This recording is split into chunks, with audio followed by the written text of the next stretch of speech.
All right, today I'd like to talk a little bit about what love has to do with low entropy, or why is being a low entropy consciousness has to do with becoming love. How is it that entropy and love get connected somehow? Okay, well, you know that in this virtual reality paradigm that I talk about, the larger consciousness system is the fundamental system. And we are avatars. We are played by a player that is a consciousness. I call that a individuated unit of consciousness. And that our virtual reality is here as a learning lab. You know about that. And that it's computed by a computer that's also part of the larger consciousness system. That the larger consciousness system is an information system. Okay, even a digital information system. Now, digital information systems want or need or exist because they have information. And when an information system evolves, it means evolving toward more, better, more useful information. It's the increase in information is how an information system evolves. If it loses information, a decrease in information, then it is de-evolving.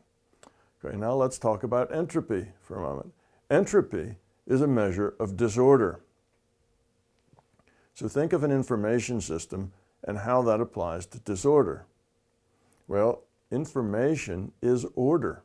If you have bits and the bits are all random, then there is no information. There's no information in randomness. That's almost the basic definition of randomness. No information in randomness. So if all the bits are random, you really don't have an information system. You maybe have a potential for an information system, but there's no information there. Okay, now, as those bits become ordered and that order has meaning, that order can be symbolic, that order could be just patterns. Any order contains information. For example, here's a very simple order. Up, down, up, down, up. What's next? Well, down would be next. Why? Because there's a pattern.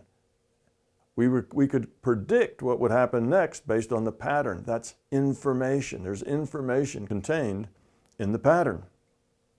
Okay, the pattern is lower entropy than if all those bits in the pattern were random.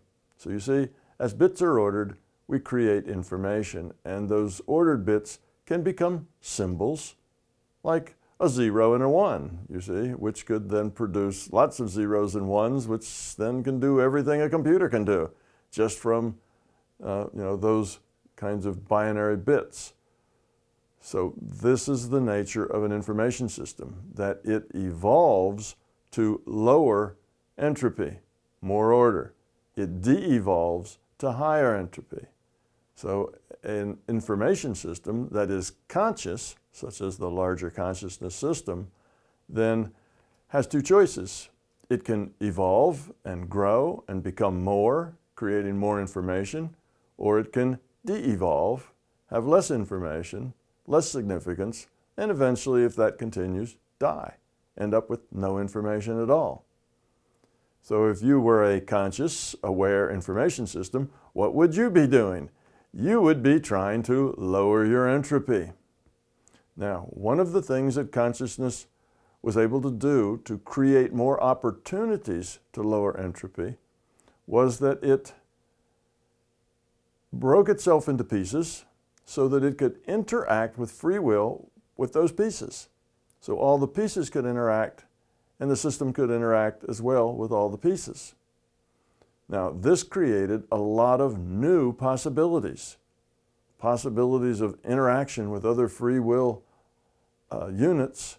Who knows what they're going to do, right? They have free will. How they might interact, how they may connect with each other, what they might do is unknown. That creates a lot more potential for growth, a bigger potential for order, you see? So this is a strategy to help the system evolve by lowering its entropy, give it more opportunity, more places that it can organize, more degrees of freedom with which it can organize. Okay, now of course in biology we did the same thing.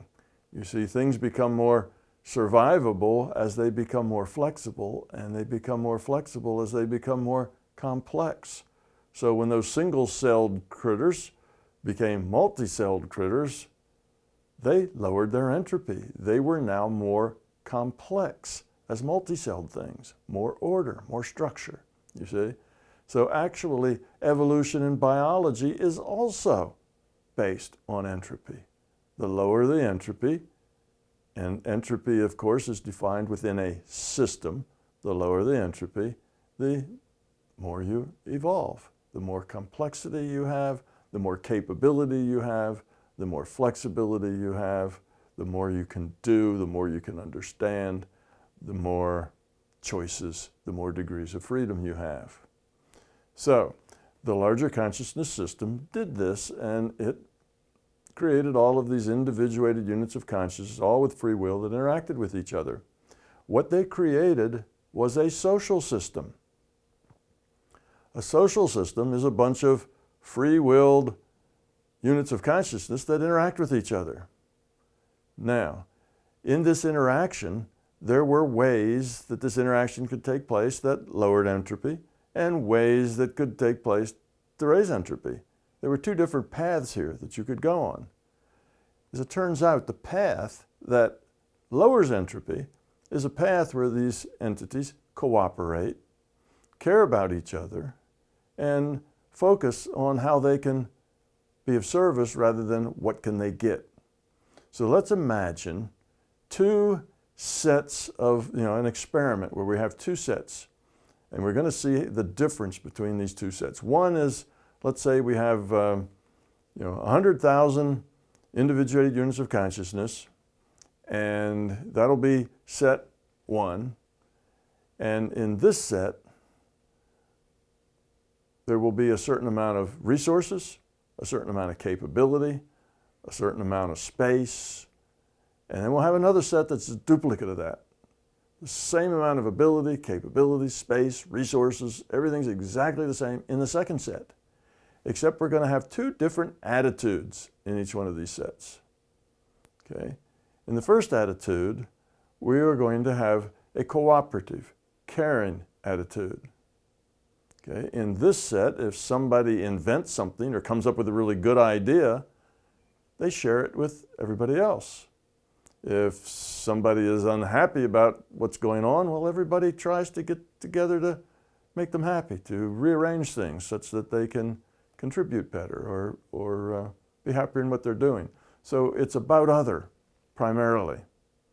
And let this set go. Just let it evolve however it evolves, and we'll come back and look at it, say, 100 years later, and see just what we have evolved there. We're going to take another set, the other set, and it's going to be, instead of love-based, like the first set, it's going to be fear-based. When you have fear, then you don't have trust. You're afraid that everybody else is going to take advantage of you. So you trust no one. And it's all about getting your needs met because you're self-centered. Fear is very self-centered. If you're fearful, it's about you. You see, that's the nature of fear, is that it's yours. You're fearful, it makes that just about you. So the fearful set won't have trust. They will each try to get as much of those resources as they can. Then they will have to hold on to them the best they can because somebody else might take it away from them. Well, they quickly learn that if they group up, they become a little more powerful. So 10 of those fearful beings together as a pack, as a group, now they're more powerful. They can go away and take stuff away from all the singles or all the doubles or triples because there are 10 of them and they can overpower and take what they want. Well, pretty soon there's a group that's got 20. Well, then the other group has to get bigger. And what happens in the end in this group is that competing groups form. And in these competing groups, each one's trying to get as much of the stuff as possible, as much of the resources as they can manage and try to keep them. Well, because nobody really trusts each other.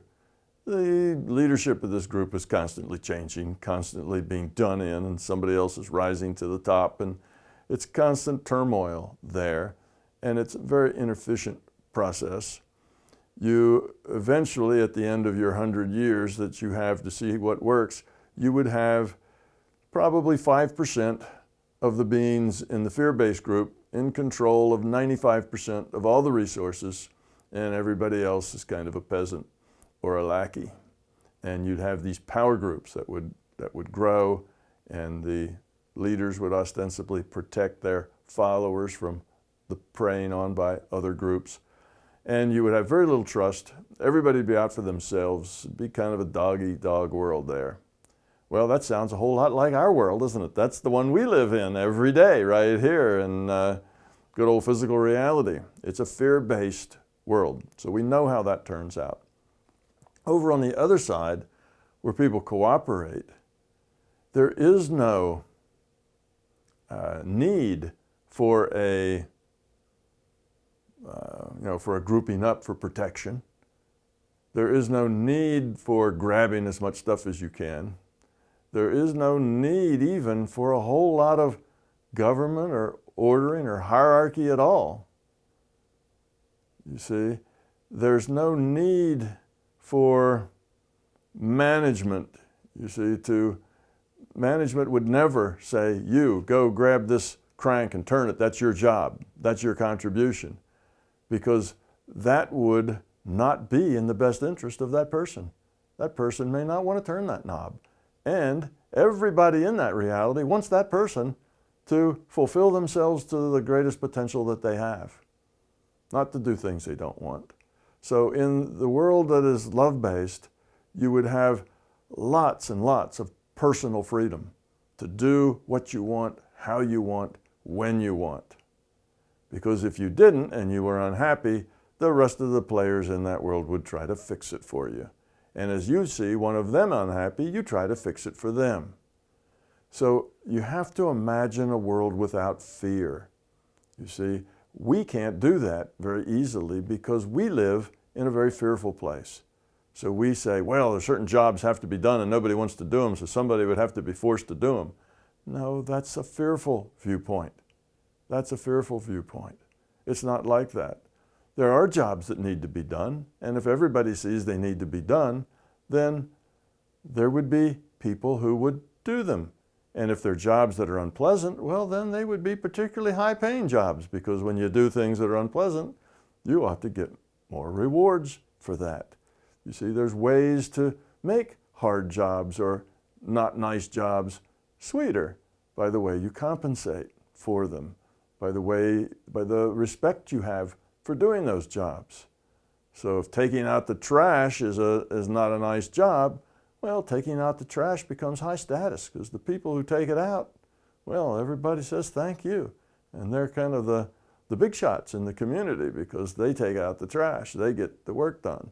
So it'd just be a different kind of structure than you have now, and everything would be done in a way that it would work for everybody.